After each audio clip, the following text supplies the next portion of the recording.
Yala labɛn bɛɛ lajɛlen sabatilen don sani kalafili don cɛ juin kalo tile 11 ani a tile 18. Alassane Traoré n'ale bɛ kulu la n'o kɔni bɛ jateminɛ kɛ ka ɲɛsin kalafili ma n'o tɔgɔ ko COSEM u ka ɲɔgɔn ye kɔfɛ u ni EJ mɔgɔw kulu min ɲɛsinen don kalafili koɲɛw yɛrɛ ma mun bɔra a la an ka o lamɛn. Labɛn mun sabatilen don kalafili kɛko ɲuman na o don na ni baara yɔrɔ mun ɲɛsinlen don a ma cɛkada kura mun créera ka kalafili ko bɛɛ ɲɛnabɔ n'a bɛ fɔ ma ko autorité indépendante de gestion des élections an n'u ye kumaɲɔgɔnya dɔ kɛ o kumaɲɔgɔnya kɔnɔ u ka ɲɛmɔgɔ y'a yira k'a fɔ ko labɛn bɛɛ talen don labɛn bɛɛ sabatilen don kalafili kɛko ɲuman na an kɔni an bɛ jateminɛ na sariyaden mun bɔra kalafili kama ka kalafili kɛko ɲuman kɛ an ka jateminɛw b'o ko sariya ninnu ka bato wa waleya fiɲɛ kana bɔ a la fili kana bɔ a la kɔlɔlɔ kana bɔ a la. An b'a dɔn k'a fɔ kabiri san 2012 mun kɔni ye gɛlɛya ye lakanabali a bɛ jamana fan caman na ka sabu kɛ kalafili dɔw yɛrɛ kɛra ka tɛmɛ u ma se ka kɛ fan bɛɛ la yala ni kalafili lata ye ale bɛ se ka kɛ yɔrɔ bɛɛ lajɛlen na wa Alassane Traoré ale hakilinata ye mun ye o ko kan an ka o lamɛn. N'i ye jateminɛ ta k'a lajɛ depuis 2013 fo ka n'a bila 2020 na jamana ni yɔrɔ caman bɛ yen lakanabaliya kosɔn kalafili ma se ka ko yɔrɔ ninnu na autorité minnu bɛ fanga na bi olu de b'a lajɛ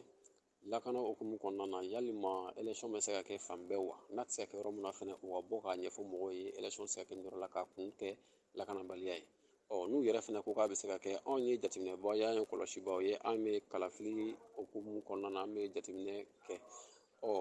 ni a ma se ka kɛ yɔrɔ min anw fɛnɛ bɛ bɔ ka ɲɛfɔli ko o kan kalafili sera ka kɛ yan a ma se ka kɛ yan. Kulu min ɲɛsinen don kalafili koɲɔgɔn ma n'o ye EJ o y'a yira k'a fɔ an ka finitigilakaw n'olu ka kalafili n'o bɛ kɛ juin kalo tile 11 k'u ka kalafili kɔfɛ tigɛ tɛna don u ka sɛbɛnw na fo juin kalo tile 18 yala o tɛ majɛ ye wa Alassane Traoré an k'ale hakililata lamɛn o kan. An ka jamana tentigiw an b'a fɔ ma ko jamana finitigiw olu ka kalafili bɛ kɛ ka kɔn kalafili dɔw yɛrɛ ɲɛ olu ta bɛ kɛ nin kalo tile 11 ye a dun fɔra ko n'olu ta kɛra donc a bɛ dɔn ninnu makɔnɔ a bɛ jaabi bɛ bɔ ɲɔgɔn fɛ